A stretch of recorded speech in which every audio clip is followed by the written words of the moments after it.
What's up, everyone? What's up? This is Noble, the podcast host of EQ Gangster website, eqgangster.com, and you are listening to the Shadows podcast. Hey, Shadows listeners. If you're looking to make some extra income that also impacts people, then you need to look at becoming a certified leadership coach with Giant. If you don't already know, Giant has been in the leadership space for over 13 years.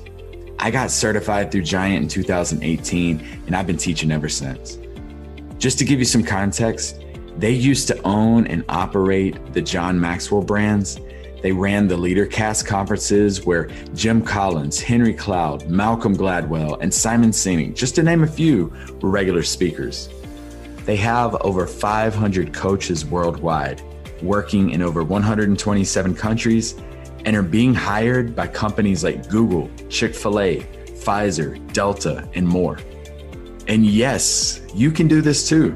I know this might sound intimidating, but Giant will literally give you everything you need to start your own coaching business from scratch.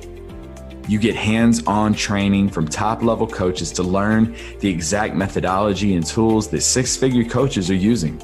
You get an all-in-one online platform to run your entire coaching business, even if you want to work 100% remotely. And you'll get to join a thriving community of coaches from all around the world. To get started, Giant is hosting a coaching business workshop to help you learn the ins and outs of how to build a successful coaching business. This is both for experienced coaches, consultants, and those who are looking to start coaching and consulting with little to no experience. If you want to hear the really good news, this whole workshop, it's free, 100% free. And you can reserve your spot by going to giant.tv/shadows. Why not give it a shot? What's better than making a positive change in people's lives and making some extra money in the process? Giant launches a new hiring cohort every month. Now, they only have 20 coaching slots available each month, so it's first come, first serve. So go ahead and make sure you reserve your spot. If you're ready to make an impact and get paid doing it, go to giant.tv/shadows, giant.tv/shadows.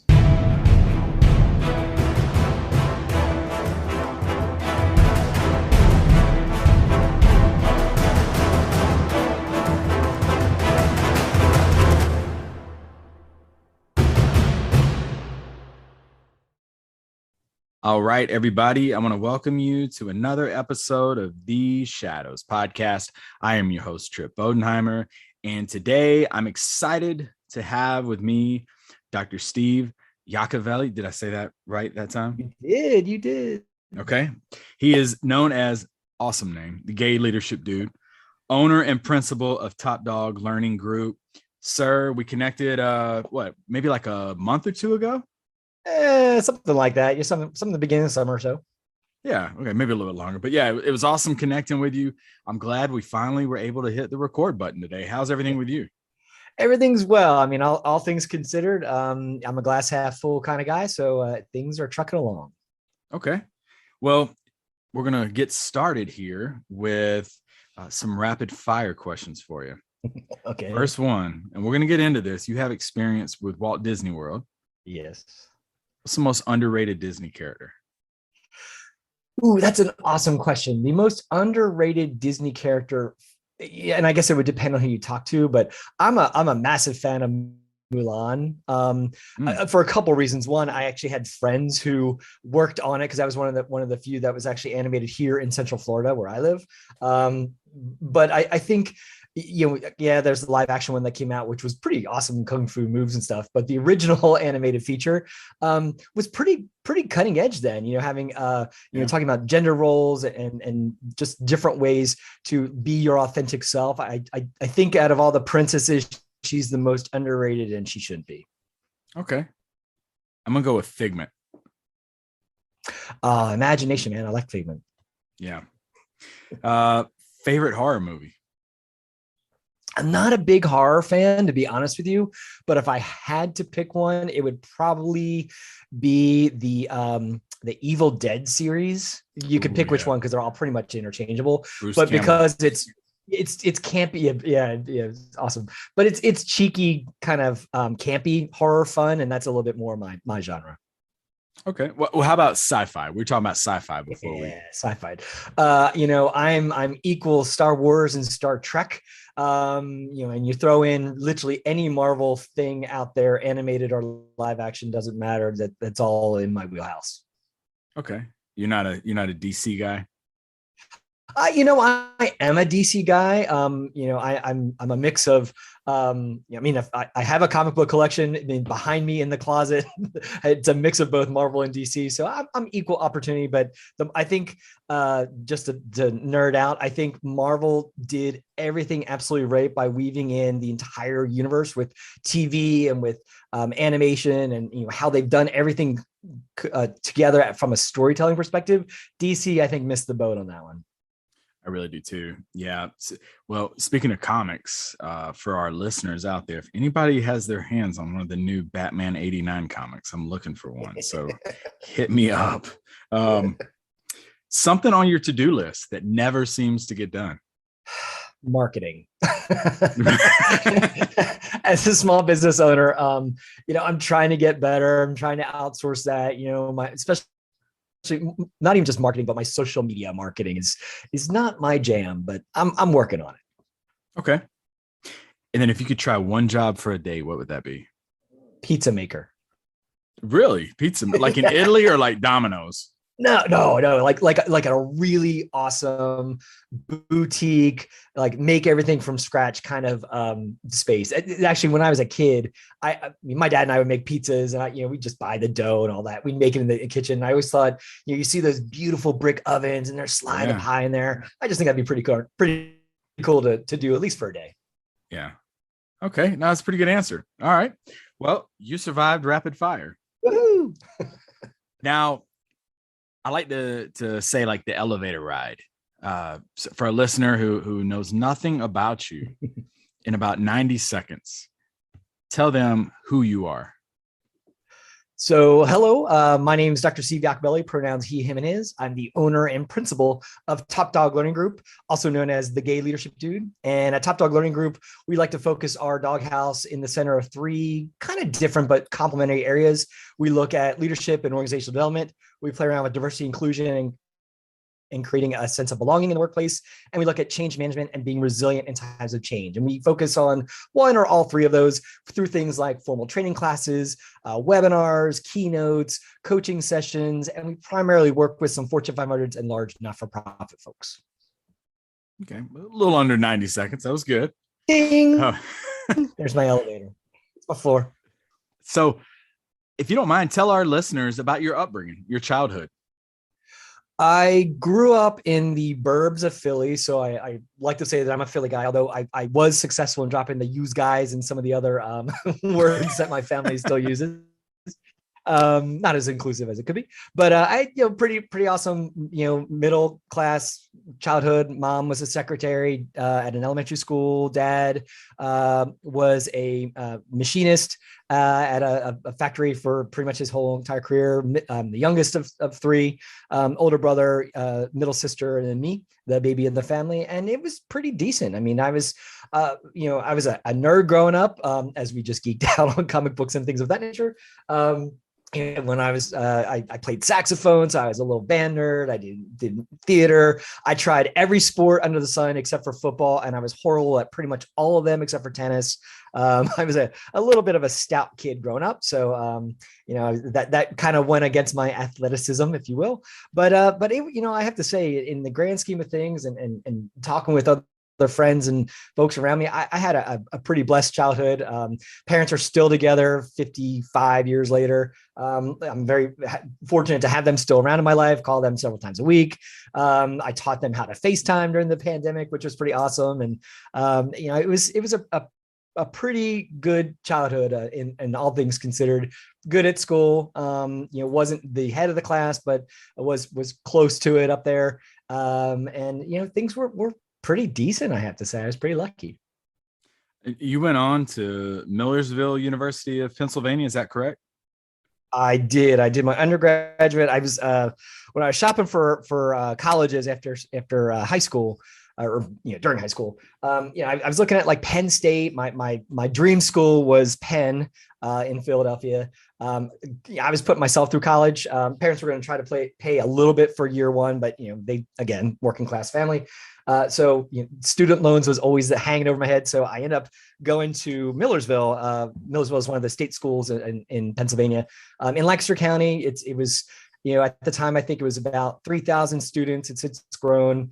It was a really great place to be, a big fish in a little pond. And so I ended up going there and not going to Penn State and being like a number. And it was a really, really nice experience. My sister actually went there as well. And we're insanely close. So that was kind of like the tipping point, was when I was accepted to a couple of universities. And I'm like, well, Terry's there and she'll be a senior and I'll be a freshman. And that's kind of cool. So I have family there and can sponge a free meal and use her washer and dryer. And that's pretty awesome. So that was the tipping point. And it was a good call on my part. Now she's going to listen to this and be like, oh, you're mooching off of me. Totally. First year. We mooched off each other. It was all good. Okay. What's something that, looking back at your college experience at Millersville, that you wish you could tell 2021 version of yourself? It's funny. I tell, my next generation, my nieces and nephews who have chosen to go to college, some haven't, which is totally awesome. But the ones who did go to university, I was very quick to say that, classroom work is so important. Of course it is, but don't underestimate the learning you have outside the classroom, but in some of those more formalized clubs and activities that you can do, because I look back on what I'm doing now, as far as, leadership coaching things. I learned that in my fraternity. I learned that running the student activities group. I learned that from being on student government, and all those things really play into how I understood what it means to be an effective leader. I didn't learn that in any of my undergraduate classroom. So I think there's an opportunity to learn in both ways, but don't underestimate the outside the classroom learning just to get some, 4.0 kind of thing. So from there, how in the world did you end up with Walt Disney World? So my undergrad was in speech communications, public relations. And so, as my mother says, I got a BS in BS, which is totally fine. But it was, it was really to work with the public, effective communication, all that good stuff. And we're better to do that than the Walt Disney Company. So like my freshman year, I said, I'm going to Florida. I have no idea what job I'm going to have, but that's going to be my jam. That's my goal. And so, I tried for the college program. I was accepted. However, just because of the way that things worked, I would have had to have sacrificed a semester, because I wanted to go during the summer when a lot of folks do. But, it depends on which college you went to. And Millersville was small, that didn't have the relationship with Disney. So they're like, well, you can come for your fall semester, but and I'm like, well, then that puts me behind. I don't want to do that. So I said, you know what, I'll wait till afterwards. And so I was able to find a friend of a friend and, be his roommate, dude I never met before, in Orlando. And I didn't have a job, but I just said, you know what, to heck with it. I'll figure it out. And so packed up my little Ford Escort, which basically everything I had in the world would fit into the Escort, which wasn't a lot, by the way. And just came down here and went and interviewed and got a job in the Central Reservation office. And so just for you kids at home listening, this is pre-internet. And so when you wanted to book your Disney vacation or dining reservations, or even just ask what time is the 3:00 parade, yes, that's a real question we'd get, you'd call a number, a 407 W Disney. Well, there was 499 other people, and then myself, would sit on the line and answer those questions. And we had, our computers, which I swear probably had like a little hamster in there rolling, because it was all DOS based. And again, dating myself, if you don't know what DOS is, look it up, Google it, because now you can Google that. But basically we had a little database, and we would answer these questions, book reservations, and all that good stuff. And so I got that job, and it was great. I met some fantastic people. Definitely was a horrible fit for me, but it was my way into the Disney company, and at least gave me that taste of kind of doing the Mickey thing, at least for a short period of time. What was the most memorable experience you had while you were at Disney? So, again, just to full disclosure, I was at Disney twice. So this is the first time, and I lasted about 6 months. And for folks listening, you're probably thinking like what Disney's like. Behind the scenes, it's all fairy dust and unicorns and it's all fluff, and it is but it's not. I mean, Disney is a massively run enterprise. And, Yeah. I was in a call center. And so I remember going in and they're like, oh, Steve, your break is from 9:28 to 10:02. I'm like, why so exact? Well, we've done algorithms to figure out that's when the lowest call volume is, so we can let you go. And it was that kind of thing that I wasn't prepared for. I mean, it was my first real job. And so that was weird, but it worked. But I think that the fun part of that part of my Disney experience, and then I got quote unquote a real job at Disney, like in the hourly, and I was internal consultant, and that was like a sweet deal. But I think the coolest thing was just the camaraderie I made with the people there. I remember going into my training session early on, and the training was like a whole month long because we had to learn every room at every resort. And know what they looked like, be able to describe those. Because remember, again, pre-internet, you had to describe them to people. What a water view meant at the Contemporary Resort and all that good stuff. And so, I walked into class one day, and my trainer is passing around, a sheet of paper, and she's like, "If your name is on this sheet, turn it over and pick a new name." We're like, "What?" And so every person on the floor at that phone call center had to have a unique name. So when a guest called back and said, "Hey, I spoke to Steve and he was a jerk," or "I spoke to Steve and he was awesome," well, if they didn't do that, there could be like 12 Steves at any one time, and then they had to figure that out. So there was already a Steve, dadgummit. So I picked Ethan because it sounded like Steven. And so that's like my nom de plume, my pseudonym. Anytime I want to book like a reservation, not under my name, or log into a webinar, not give my real name or anything. So if you ever see Ethan Green, it's actually Steve Yacovelli. Wow. That's pretty. I wonder what mine would be. Yeah, it's hard. Yeah. What would it be? What would you pick? What do I look like? Philip. Philip? Philip. I can go with Philip. Better than like Phil, I guess. Yeah, Philip. It's a bit more posh, a little fancy, but yeah. Yeah. Okay. I'll go Philip. All right. See, we're getting some stuff out of this. I'm laughing at what time is the 3:00 parade? Yes. And so, and the official response when I, click and look in the database, you'd say 2:45. And the logic behind that was you didn't want the guest to feel stupid. One. So if you say, instead of saying like, "Idiot, 3:00," no, you didn't want to do that because it's a guest. And then two, that actually got the guests to find their spot for the parade a little bit earlier, which was better for them.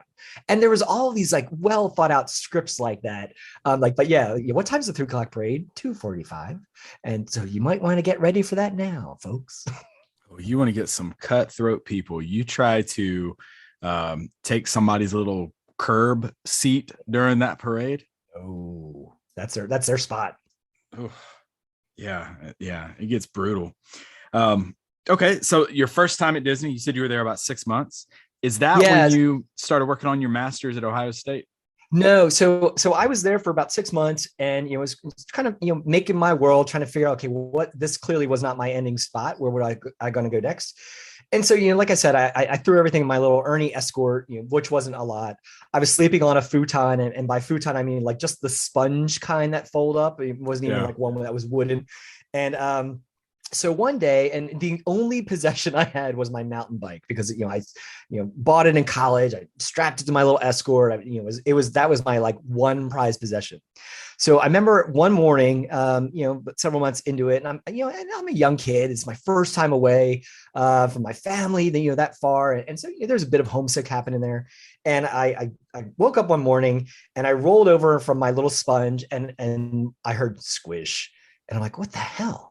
And I flipped on my lights. Well, our toilet had broke. And so we're flooded on the first floor. Well, of course, I'm laying on a sponge and all my worldly possessions are still in cardboard boxes. So that didn't bode well for the filling out. So I run over, wake up my roommate. I'm like, Jeff, something with the toilet. And so, he goes to kind of turn off the valve, and I look over and our front door's open. And I'm like, and there was a screen porch out there, which is where I would lock my bike. So I opened that up and realized that someone had broken in and stolen my bike that exact same night. I'm like, dadgummit, man, strike one, strike two, the same thing. So then I'm like, you know what, to heck with this. I need to get a real bed. So while the landlord's kind of cleaning out our thing, I'm living in this horrible like motel for a week, when the landlord's paying for. But I go to buy a bed, and as I'm turning into, it's like a used bed frame from somebody, that I went to go turn in right near Universal Studios, and I got into a five car pileup. This woman was like speeding and she just nailed into me. I lost control, hit like ricocheted like a pinball out of all these cars. So now I just totaled my car. So I'm like, Oh my God, gosh. universe, Buddha, Allah, whatever you believe in. I'm like, all right, I hear you. I'm not meant to be in Central Florida right now. And so, I lasted for like 2 weeks, and I moved back up with mom and dad in the Philly area. And I'm like, to heck with this Disney thing. I failed. It was my dream, but crap. Let's go kind of regroup and figure out what happens next. So it's like the wet bandits took your bike. It's like they went in there and got it flooding. So you go back, you live with your parents, and what was your next move after that? Well, I got a job fairly quickly doing marketing for a small credit union, actually, where I had my first account when I was like 4. So I'm familiar with them. But it's also when I figured out, oh crap, I like boys, and so I didn't know my authentic self throughout undergrad, and it didn't really get into the way of anything. But there's always this little kind of like, nagging feeling, and things progressed during that time. And of course, and I was such a good kid growing up. I never lied. Like I said, I was a nerd. And now here I am like, oh, rats, I like dudes. And sneaking off to Philly to go out to, clubs and stuff and meeting people and, hiding this whole life from my parents. I'm like, why did I wait till now when I'm back with my folks to do this? But, kind of figured myself out and finally worked my way. But then, about a little later on, I got offered a job, or at least a job interview back in Orlando. And I'm like, I don't want to go to Orlando again, but hey, they're going to pay for me to fly down for free. I can visit my friends. Cool. And little did I know, I fell in love with, it was a software company. I was using the software at the credit union I was at, and I fell in love with the company. They were amazing people. And I was like, and I was going to go to grad school, but actually to University of Maryland. And I said, you know what, I'm going to delay grad school, try this company out back in Orlando. I know my authentic self. I know the city, moved into my own apartment. So it was like the first and only time I've ever lived alone, which is pretty amazing if you've never done that. And so like time number 2 back in Orlando, but a completely different context, a completely different Steve, an authentic Steve, and just spent about 2 years really kind of further exploring, who I am, both as a personal gay leadership dude, as well as a professional working in this software company, which is where I first started getting into the whole training world. Okay. And to kind of go back to something you were saying, you mentioned that's where you discovered your authentic self. You said you were 24 years old. Yeah. 24. Okay. So you were 24 years old. And what year was that exactly? 1994. Okay, so 1994, obviously not as accepting No. as society is now. So what were some of the obstacles you had to overcome when coming out in 1994? Well, the first one was my parents, because as cool as they were, I knew it was going to, be a bit hard for them, and it was. So there was that, but they came around. I wouldn't say quickly, but they weren't horrible. They didn't like kick me out of the house or anything like that. But Right. it was a bit of an adjustment for them. But I had timed it very strategically, because I told them 2 days before I was moving back to Orlando. So I knew, like, worst case scenario, I had a bag packed and could bail with my sister, because she already knew. And, the movers would pick up my stuff and Bob's your uncle. But that didn't happen. I hung out with them for the remaining 2 days and then moved back down to Orlando. But I think the hardest, I wouldn't say it was the hardest thing, but I don't know how I had this courage trip, but I decided that, what, I'm not going to be in the closet. I didn't know my authentic self for 24 years of my existence. And, right or wrong, it is what it is. But I'm like, what, from this point forward, I'm not going to hide who I am. And so even in 24 years old, this brand new company in Orlando, Florida, time number 2. Now I didn't like go screaming out like, hello, that kind of thing. It wasn't like, just telling everybody, hi, I'm Steven, I'm gay. That wasn't it. But I was selective and strategic in slowly telling, my boss and coworkers. And, eventually it wasn't really, people were like, oh, well, who cares?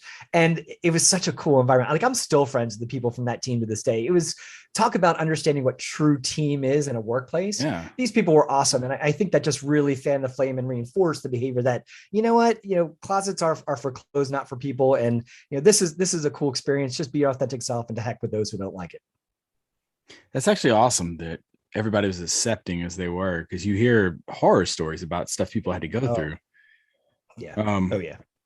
Okay, so you said that was your second time back in Orlando, and you were with a company that you really enjoyed. Yep. But your story ends up you go to Orlando for a third time. So what happened Yes. between them? So the company was small, and just to kind of put context on it, it was a precursor to CRM software, customer relationship management, but again, DOS based. It was really cutting edge at the time, and so cutting edge that this big company bought them. And of course, they go in and say, no, we're not going to change things. And I mean, and this was a party company. This is the '90s, and we were software. And even though we weren't Silicon Valley, we had money, we worked hard, and we absolutely played hard as well. And it was really fun. And but this company came in like, no, we're going to change things. You're magical. Well, they slowly did. And so that went on for about a year or so. And I kind of was seeing the writing on the wall, and I'm like, you know what? I'm going to re-pick up that whole grad school thing. At this point, though, I'd switched and was wooed by the Ohio State University. So just, I'm like, ooh, Columbus. I don't want to go to Columbus. Columbus is amazing. It still is. And so I had my own biases that I quickly got rid of, and moved up to Columbus to pursue my master's in educational policy and leadership. So in theory, it could either have been like a college administrator, or I could have gone down the path of going to the human resources leadership place, which of course is where I ended up going. And spent 2 years there. It was fantastic. If the weather was better in Columbus, Ohio, I would never have left. But I was, I just lived in Florida for a couple of times. I'm like, man, it's really gray here. I really like the warmth. And so I was looking for jobs when I was graduating, and I looked in DC. I looked in Chicago, even though it's not as good weather-wise, but I love the city. And I looked in Orlando just because I'm like, yeah, let's see what happens. And sure enough, the best job offer came in Orlando. So I moved back for a third time. My friends were now calling me Boomerang. We're like, dadgummit, we throw you away. You keep coming back. What the hell? And so I moved back to Orlando on Monday. And then, kind of was to start my job like a week from then. That Friday, I met some friends out at a happy hour. And that's actually how I met my husband of now 23-ish years. So there's that. You're like that stray cat with Orlando. Totally. Yeah. So we were talking before we hit record, and we actually talked about this last time that we had connected, but tell our listeners about the story of a very interesting story about meeting your husband. So I have to, truth be told, we did technically meet before I moved up to Columbus, for grad school. But I'll admit, my 25-year-old self, or however I was, a 26-year-old, I was kind of intoxicated. So as a 26-year-old would be, but there's a good reason why. So, I'm at a dance club with a bunch of my friends, and Richard makes the move on me. He just come up to introduce himself. Well, I was like, not real attractive, conversationalist at that moment. Well, the reason I was so intoxicated, it was my going away party that I didn't know about. It was a surprise. So all my friends are straight, and they got a limo. We went driving all around Orlando, significant places in my existence. And then they're like, well, the limo has one more stop. Where you want to go? I'm like, we're going dancing. And so, I had a good reason to be, a couple of sheets to the whatever. And but Rich decided to make his move that one particular moment. Came up, I'm like, he's like, oh, well, I'll just see him next weekend. Well, he didn't, because that Monday I literally moved to Columbus. And so I was gone for 2 years. And then, as a small world would be, we did have mutual friends in common. So I was meeting friends out at this one little, happy hour bar. And he was there with some other friends. And he's like, hey, there's that guy. I haven't seen him in a couple of years. He must have went to Betty Ford or something to dry out, because it's been a while. And so he came over and we had a chat and found out we had friends in common. We were both going to there was some sort of picnic the next Saturday, the following day. And we met up there and blah, blah, blah, blah, blah. How many going away parties? Your friends probably got tired of giving you going away parties in Orlando. Totally did. They totally did. And he was probably like, well, I'll get him at the next one. Yep. So how long have y'all been together now? Since that moment, 1998 is when we met. So wow. We're over 23 years. It's kind of weird, because we also got married in there, but we have the marriage date, then we have what we consider our real anniversary. But yeah, it's 23-ish years. Wow, congrats on that. Thanks. Yeah. So now tell us about. Let's see which one I want to go with first.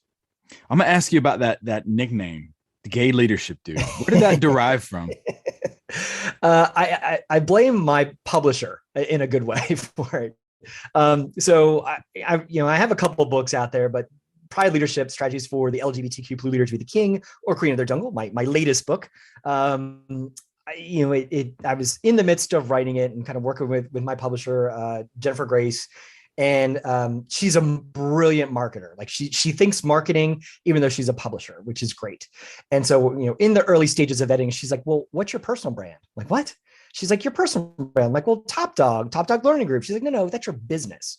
What's your personal brand? I'm like, I don't know. I never thought of that. And so I really thought long and hard, like, well, what do I want me to be versus my business to be? And if you're listening and you don't have a personal brand, you might want to think about what that is. Even if you don't go into your own business or anything, it's a good thing to just process through. What do you want to be known for?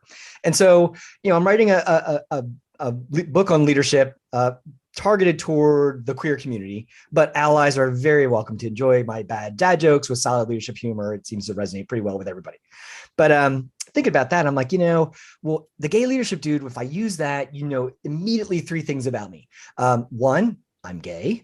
And I say that jokingly, but I'm a white cisgender dude. So to see me, you may or may not know that I am an underrepresented minority. And so by leading with the gay leadership dude, guess what? I'm automatically coming out. I don't have to worry about it. It's there. Yeah. So so there's the gay part. The dude part, I self-identify as a dude. So there's that. And leadership, I am so focused on making people more effective leaders in the world. And so I came up with that title because it's insanely succinct about what I do and what I'm passionate about. And I don't have to then deal with the whole coming out thing, like dropping the my husband said this, or any of that kind of stuff. Right. Okay. I obviously picked the wrong order on that one. Tell me about TopDog Learning Group. What's the genesis behind that? So as I shared with you earlier, Disney, the first Disney experience was not a great fit. Well, then I end up full circle coming back and working at Disney, but in a more professional capacity. I was actually hired to be an internal leadership consultant with Disney Cruise Line. So spent just shy of 5 years there. And basically I was a consultant like I do now, but my clients were all the shipboard officers and crew and the folks on Disney's island Castaway Cay. And so I work shoreside, but I sail on the ships a whole lot of times. And so I'm the cruise line's growing. We had 2 ships at that point. Of course, there's many more now. And the woman whose job I'm taking, we're sailing aboard one of the ships. And so she's like, it's like day 3 into the voyage. And she interviewed me. So she's gotten to know me a little bit. And she's like, we need to have dinner. I'm like, well, it's a small ship, Ruth. We're going to have dinner. So no, let's go to the spa. And side note, if you've ever worked for a cruise line, it's weird corporate environment because you see your coworkers in swimsuits a lot. It's bizarre. So, like at the crew beach on the, deck 5 forward, which is where the crew hang out, in this case, her and I went to the spa. And it's a co-ed spa, so we're in there. And she's like, we should start a company. Like, we have jobs. She's like, no. Together, we're the perfect chief learning officer. So, and she was a little bit older than me. She was, kind of more the executive level, and I was kind of the mid-management grunt kind of thing. And so we got back on shore and went to our boss in HR at Disney. And we said, hey, here's what we want to do. She's like, fantastic. Thank you for coming. Don't use Disney stuff. Don't use Disney time. Good luck. We're like, cool. So that's how TopDog was formed. Ruth and I formed it as a part-time side hustle. It was fun. We had a couple clients for a while. And then, she stayed with Disney, kept working her way up the corporate ladder. She actually ended up retiring at like a senior VP of the whole company kind of thing, like lived in Burbank for a while and all that good stuff. And, I found myself out of a job in late 2007. And at that same moment, Ruth, my business partner at the time, she just got a 3-year gig, full-time gig, running Disney University in Paris. And she's like, and she comes over for dinner. She's like, I have news for you. I'm like, funny, I have news for you. And she's like, oh, Disney University Paris. She's like, what about you? I'm like, I got fired from my last job. I have no idea why. Florida's a right to work state. This happens as long as you're not a protected class, which at the time LGBT was not. And she's like, well, come with me. I'm like, what? She's like, well, come with me to Paris, settle in. You speak French. She had this beautiful chocolate lab at the time. She was taken with her. She's like, his name was Potter because he had a big scar down the side of his body. And she's like, well, you can help Potter settle in, be like the puppy au pair, and then you stay for a week. And Rich, is just kind of listening. He's chewing his food. He looks at me. He's like, why don't you go for a couple months? We plan on going to see her for Thanksgiving. Get your stuff together, excuse me, and I'll come get you. I'm like, what? So I moved to Paris with Ruth for a couple months. And at that time, I'm trying to figure my stuff out. I'm looking for jobs. And finally, I'm like, well, I have this whole business. Let's just see if I can make that a full-time gig. And that's literally how I got to do TopDog full-time 13 years ago, was because I got fired. I moved to Paris and was trying to figure myself out and said, well, let's see how this goes. 2008, it was a great economy. What could possibly go wrong? And knock on wood, it worked out pretty darn great. And that's kind of how TopDog started. If our listeners want to find out more about TopDog Learning Group, where would you point them to? It's easy just to go to topdoglearning.biz, B-I-Z, and you'll find out all about me, my team, and all the cool, fun stuff we can do for you. Yeah, we'll have the link in the description to help you all out a little bit as well. Now talk to us about your involvement with the LGBTQ plus community. Obviously, as I said, I've always been, out since I was 24, and, work on social justice things, equity and justice things for my community, as well as for any other out there. And, as I'm getting further and further into this type of work, I'm realizing that the power of helping all of us others feel included in a sense of belonging, both within the workplace and outside of it. So what's been really cool is that passion work and just leadership in general that I've been doing with TopDog all these years have finally merged together, and really focusing on how to create consciously inclusive leaders, whether you're queer or not, it doesn't matter. Every leader listening, which is everybody listening, is a leader. And we all have the opportunity to create a space where everybody feels welcome and respected and honored, regardless of our demographic makeup. And that's really the big focus on not just TopDog, but also the Gay Leadership Dude. And what I'm trying to do is really just foster that inclusivity, in that broadest of sense, both within the workplace as well as outside of it. And you have a book, which I love the cover art for you, but you're talking about my cover arts for the podcast. I love the cover of your book that you have out, Pride Leadership. Talk to us about the idea to write a book. What were some of your inspirations writing the book, and then actually, putting pen to paper? Because I know, like for myself, Caleb Pearson, who is one of my partners in crime here with Shadows and with the Ignite podcast, we've talked about writing a book, and then we've also been talking to. I know we're working on it. We're working on it. But yeah, we're definitely kind of in that brainstorming phase. But to have been through the process, talk to us about that. I mean, technically Pride Leadership is my third book. The first, I did, my doctorate's in instructional technology and distance education. So I was doing distance learning well before it was cool, quote unquote.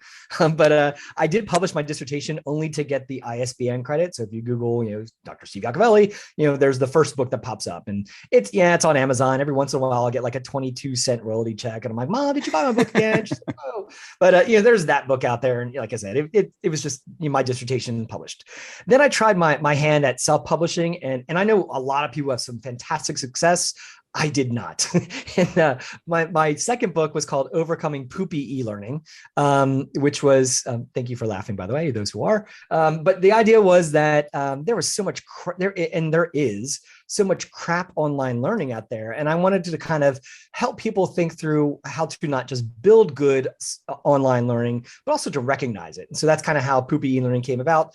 It didn't become the vision I had hoped, but there's a little bit out there. And then I kind of put the whole book writing thing aside. And then, I'm going through the process of like, I really should get a book out there. It's great for just sharing my knowledge as I kind of advance in my age and want to share with folks. And then, it's also smart for business and credibility and thought leadership and all that. So I'm at a conference, actually the National Gay and Lesbian Chamber of Commerce in Philadelphia a couple years ago, my first time there. And I'm kind of sorting business cards before a session, and there's a woman doing the same thing next to me. She's like, what do you do? I'm like, oh, consulting, blah, blah, blah. How about you? She's like, I'm a publisher. I'm like, I think there's a leadership book in my head. She's like, well, let's get that darn book out. And that's kind of how I met Jen, my publisher. And so I started sketching, what I think are the top competencies that, and I've been in the leadership space for, almost 30 years now. You see what works, you see what doesn't, and you kind of get that qualitative sense of data collection. And so I started kind of sketching out what I've seen as the best competencies. And then, as I said earlier, I'm doing a lot of social justice. I'm volunteering for queer groups here in Central Florida, as well as on the national level. And then if y'all remember that Sex and the City TV show, come on in. So Carrie Bradshaw sits in front of her. That's the main character. She's a writer. She sits in front of her Mac, and she always starts with, I couldn't help but wonder. It was her like hypothesis.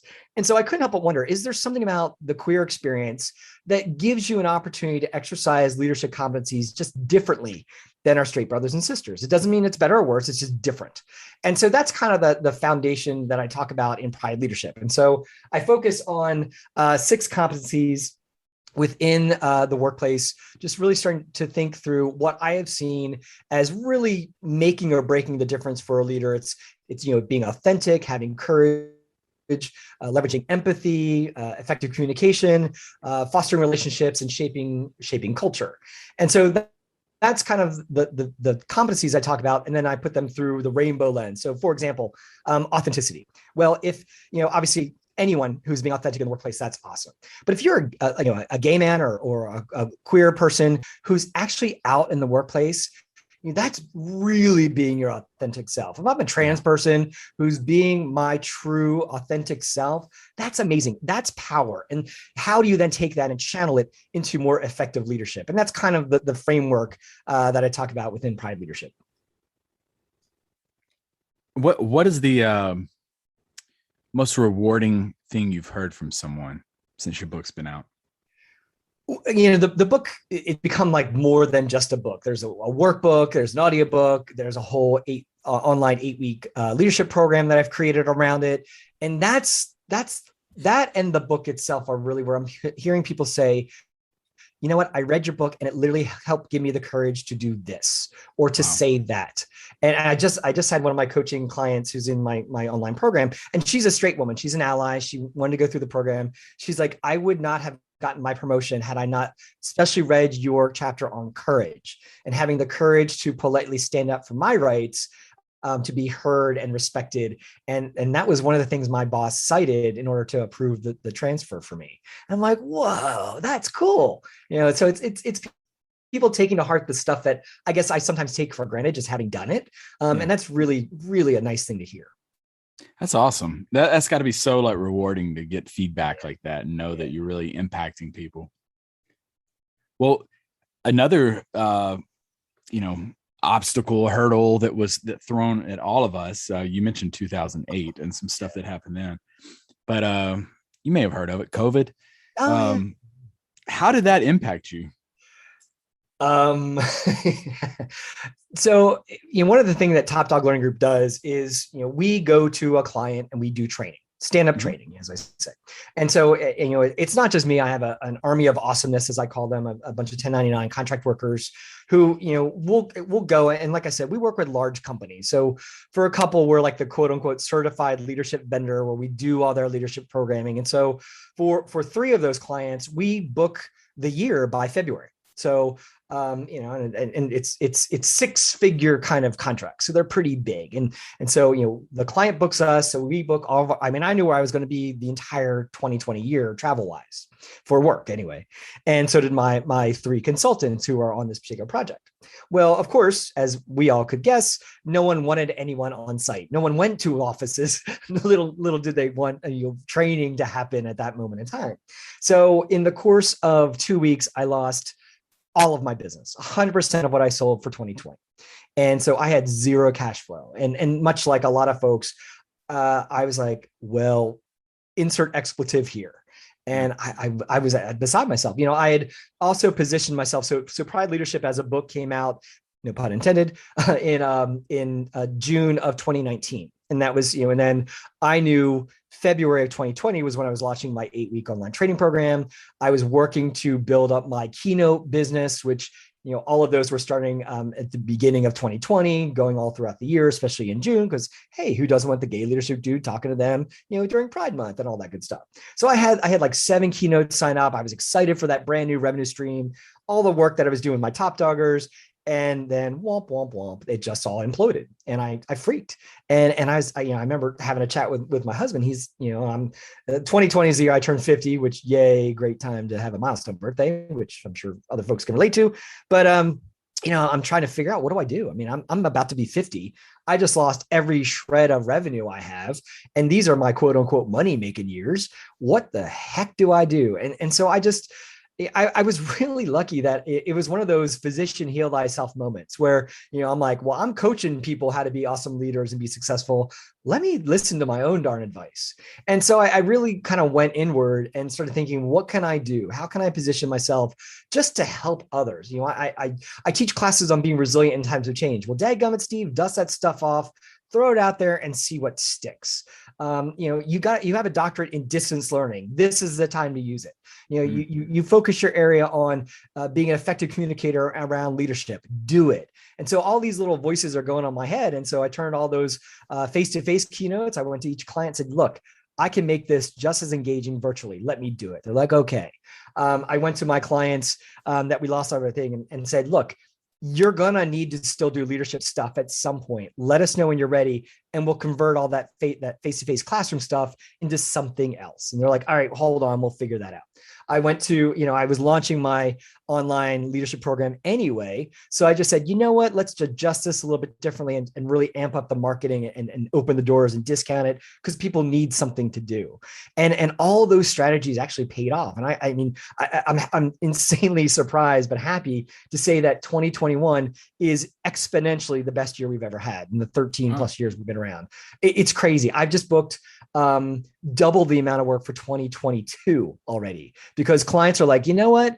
We're not going to ever bring you back into the classroom, Steve. We want you and your team to do it remote because it's working. You designed it right. It's still engaging. And the cost per learner for us is like a fraction of that. We're not paying travel costs. We're not paying, hospitality fees or food fees or any of that stuff. And, me and my clients, my teammates are still getting the same amount of money. I'm like, this is a win-win, my friends. And I've been telling you this from a distance learning perspective. And so I've been really fortunate. I know not everybody has fared as well. I think it's a combination of, adjusting. I hate when people say we pivoted, but we did. And also having the right skill set at the right time. I mean, I teach inclusive leadership. It is horrible, the crap that happened with George Floyd and kind of ignited that. But I will say that people want to talk to us and say, how can we be more consciously inclusive, Steve? Can you help us do that? Oh, and can you deliver that via distance? Well, yes, and yes, we can do both. And so we've really been able to leverage our skill set to kind of make what really was lemons and turn it into lemon drop martinis, really, because that's how we roll. Yeah, we had to pivot, and we were teaching in residence, and all of a sudden we were told, no, we're not gonna be able to do that anytime. But we had our quota we had to meet. So I remember we were like, yeah, we're gonna teach on this thing called Zoom or Teams, and we're like, what the hell is that? We're not gonna be able to do this online. But I mean, some of the best connections I made were through those virtual classrooms. And yeah, you're right. You can teach anywhere, anything to anybody. I don't even know if I'd be doing this podcast if I had not taught virtually and got used to being in front of this camera all the time. Yeah. But yeah, it seems like your life is just, you capitalize on opportunities that are put in front of you.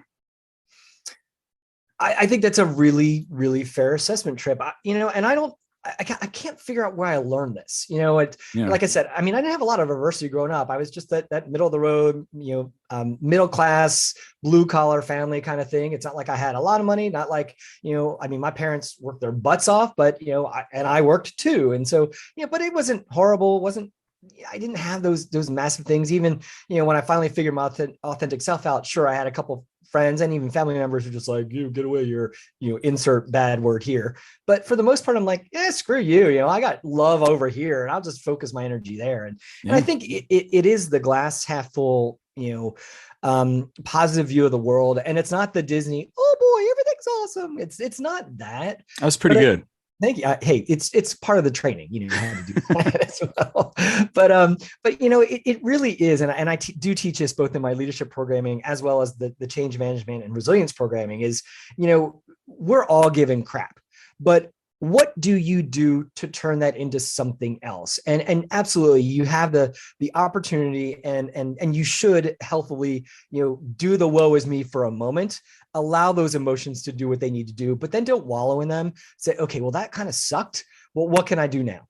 I've been fired a couple times in my career. Sometimes it was just like, well, the market sucks, Steve. We're getting rid of half our sales force. See ya.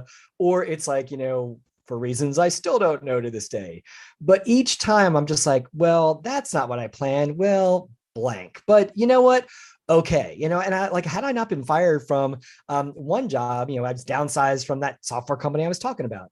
Well, had that not happened, well, I would never have gotten to Disney to work at the cruise line. I never would have met someone, Ruth, who was my business partner. Insert here. And I think if you reflect on those adversities that you have and say, okay, great, but what did I learn from that? What window opened when that door closed? And I think if you have that mentality, both as a leader and just as a human, you're never going to go wrong. Yeah. Yeah. And you mentioned too, talking about inclusion and, diversity. I see this, and I'm interested to get your take on it. I see this as teaching, while teaching brand new professional military education instructors, diversity and inclusion is like a hot topic right now. Sure, yeah. But I find a lot of them are uncomfortable, or they feel uncomfortable knowing they have to go into a group of, 16 to 20 people and have these conversations. What advice would you give them? Whenever I do any of these conversations for a client, and sometimes, I work with some really awesome companies. I work with some where people are voluntold to go to these classes. Yeah.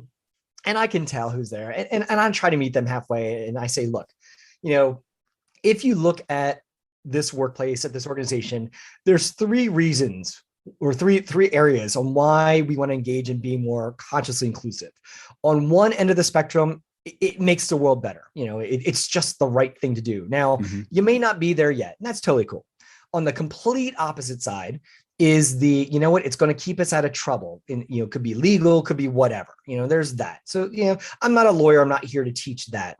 But somewhere in the middle is that it makes the workplace more successful. And you can define success how you want. It could be fiscal success, but that's just not Steve telling you. I mean, you Google business case for diversity and inclusion, you'll get a ton of stuff, down to if you look at the demographic makeup of a corporate board of directors. When they're diverse, the company does better. And they keep showing that over and over again. So I tell folks that, look, you may not be where I'm at, where it's like, I want to make the world better and more inclusive. If you can just agree with me that we want to make this workplace more successful, and one of the strategies we can do that is to make it more inclusive, then that's a good starting point that we can agree upon, and we'll move from there. That's really good advice. And I actually heard something the other day. I'm going to try it with you and with our listeners right here and see how it works. All right. So you are going on a vacation. You and your husband, you're all going on a vacation. You board the plane, and the pilot greets you. Now you end up arriving at your destination. Y'all go out and y'all have this romantic dinner, and you look over to your right, and the couple next to you is having a romantic dinner as well. And you almost envy them in a way. You're just like, wow, they are so happy together. Then the next day you get up from the hotel and you go listen to a keynote speaker, and the speaker just has the audience like in the palm of their hand. Now, this is especially for the listeners out there. What did the pilot look like? I'll ask you this, Steve. Like, what did the pilot look like when he greeted you, when you pictured him? Honestly, I picture her. Really? Okay. Yeah, I did. Picture her. And I think it's just through practice. Yeah. That's how my brain goes. I try and it's still a work in progress. I try to go against the stereotypes that are out there. And so, when you said her, I can't put a face to it, but she was a little shorter, white shirt, hat on, and blonde hair and a ponytail. That's what I don't know why that picture came into my head. Okay. What about the couple eating dinner? Who'd you picture? I did picture a straight couple.